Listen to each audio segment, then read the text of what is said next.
Okay, so hi everyone. I was watching Denny Abrams' latest reel, and her animation reel in Moho is just amazing. She has just done Ghost of Midwinter, and she's showcasing the rig on this character that looks like he's made of ice, and then turns into a tree at the end. And it had this little detail that caught me off guard that was the forearm shrinking and the bones of the hand go along with it. And I got me thinking, how did she do that? Because recently I was rigging a character and I wanted to do that, and the character had gauntlets, and I felt that there should be a better way of doing it, as the better than the way that I was doing it, and I think she nailed it. So I messaged Danny, and she's super cool. She answered me back saying that she used a curver layer.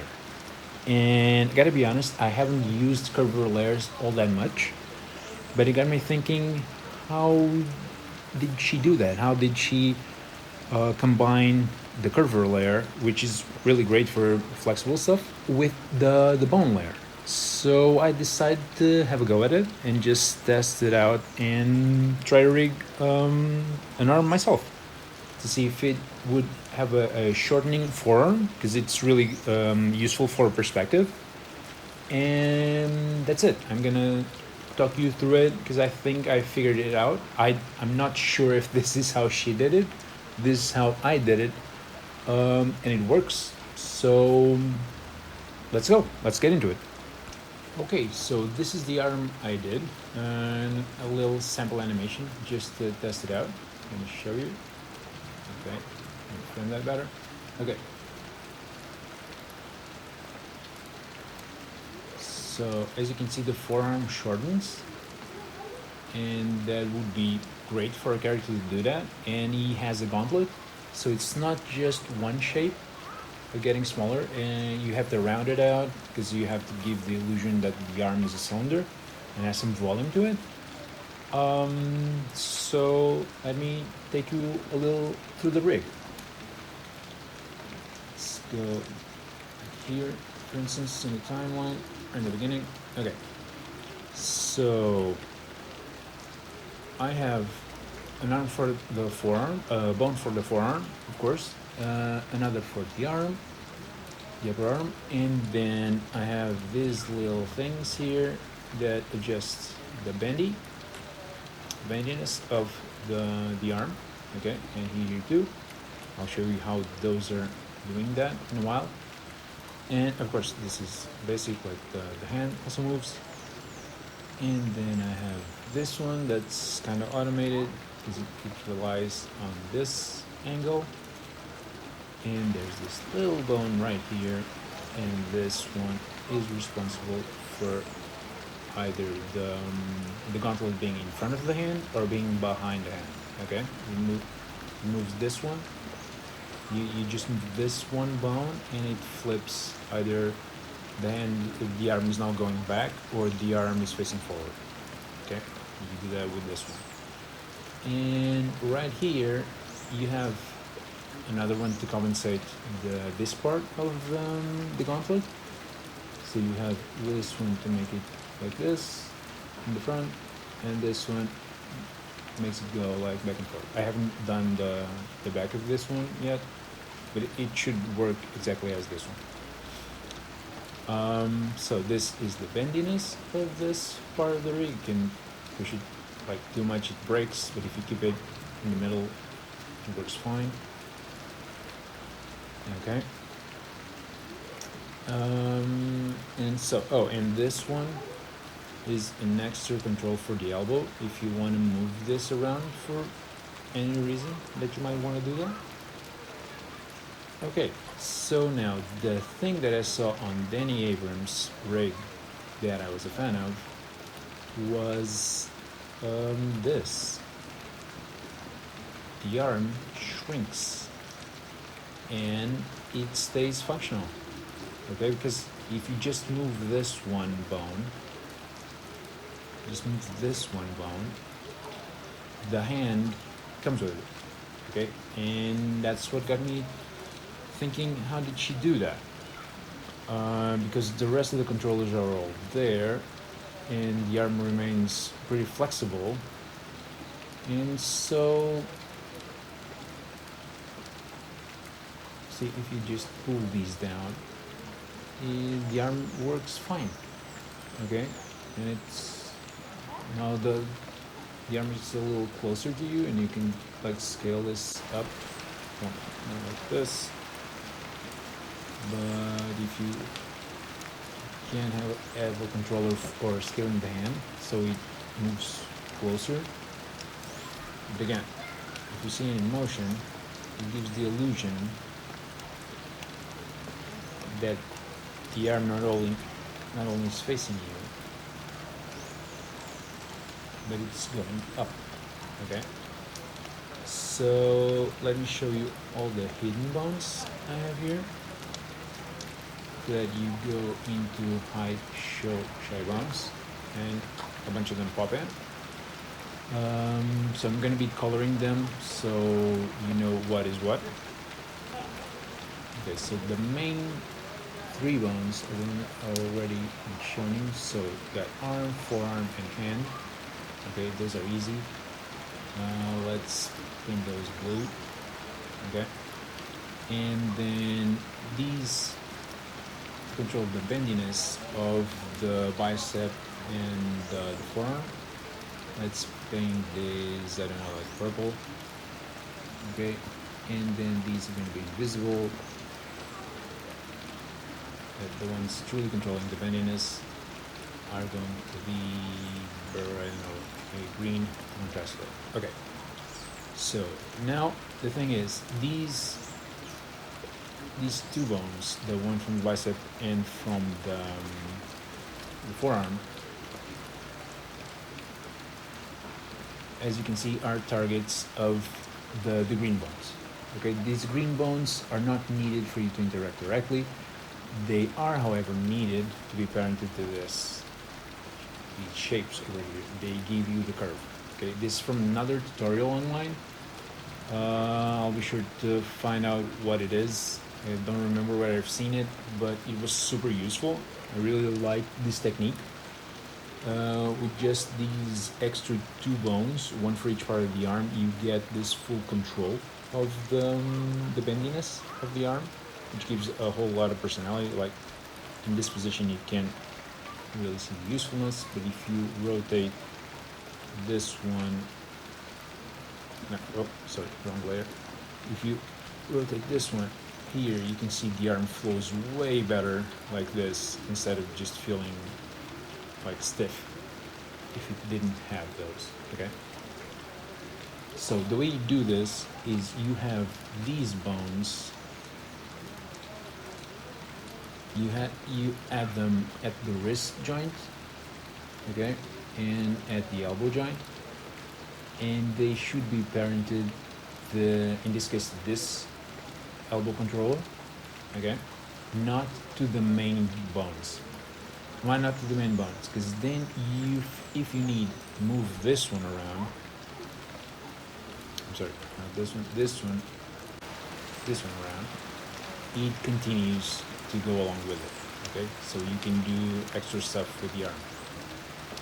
So just up there on the default position. So these 2 should be parented to that one.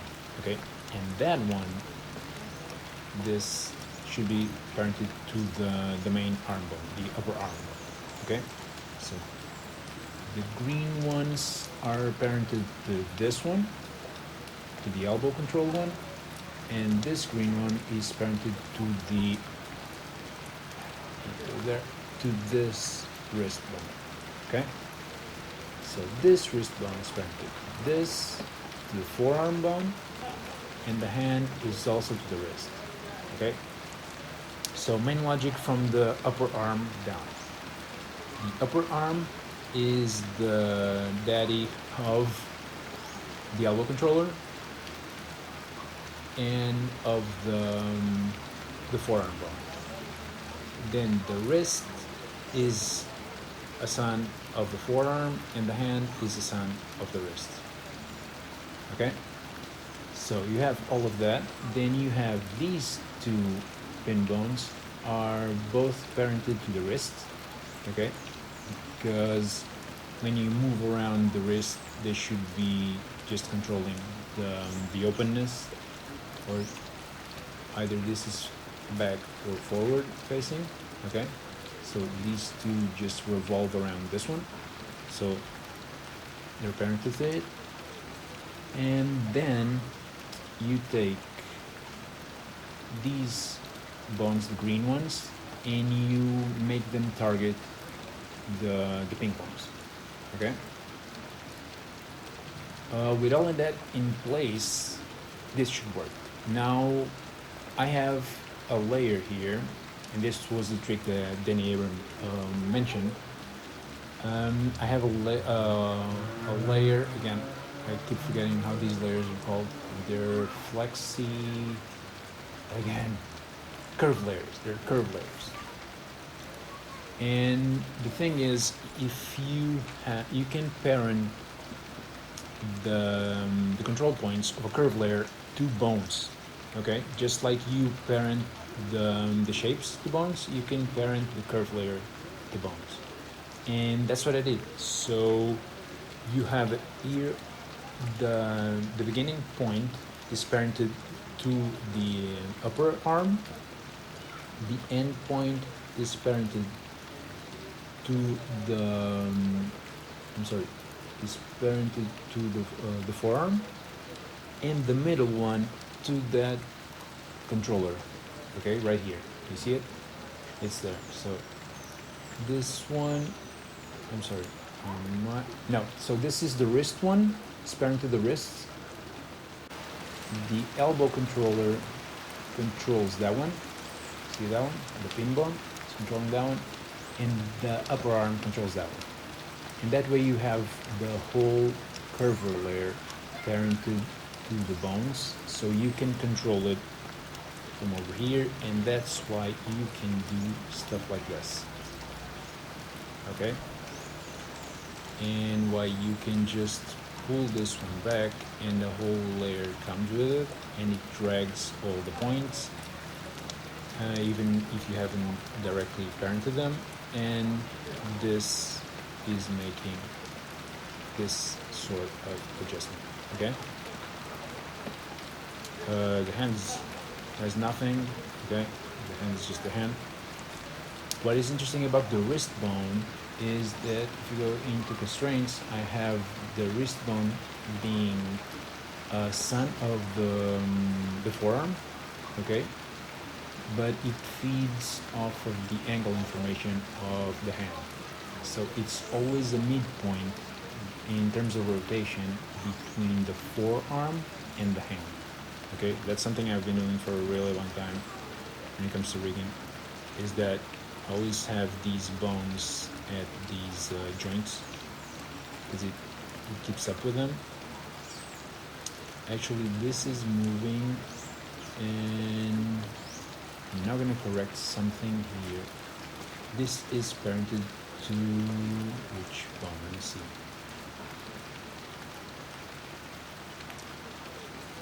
Okay, so this one's parented to that one, this one's that one, this one. Oh, it is that one. Why aren't they rotating? I think. Let's see something.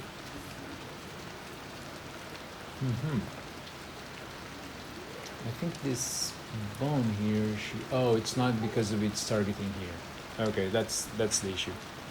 I was wondering why I was rotating the hand so much, and the wrist was moving, of course, but it wasn't moving enough. But that's because of this target. If I wanted to move more, I just have to adjust the target. Okay, and now either here or here, just to fix the curve. Yeah, okay, that's because of that. Okay. So, yeah, hopefully this was useful. If you want to see just the parenting here, like the main shapes, I just drew a bunch of rectangles. Again, this was just a test to see if I could replicate that arm rig. So this is just a rectangle with 2 points in the middle, and if I select these bones, you can see it like these are parented to that bone, just like here these are all parented to that bone. Now this bone is parented to the sphere, okay, and not anything else. But then because you have these controller bones, sorry, okay, this one that is targeting the mid forearm bone, it's apparent to all of this. So when you pull this up, all of this adjusts, okay? And from the wrists, you control all this joint, okay? All of this is controlled by the wrist. Then this one, the green one, controls these points, these two. So when you adjust this bone, the target bone, the pink one, the green will rotate and these two will accompany it. So let me just show you that in motion.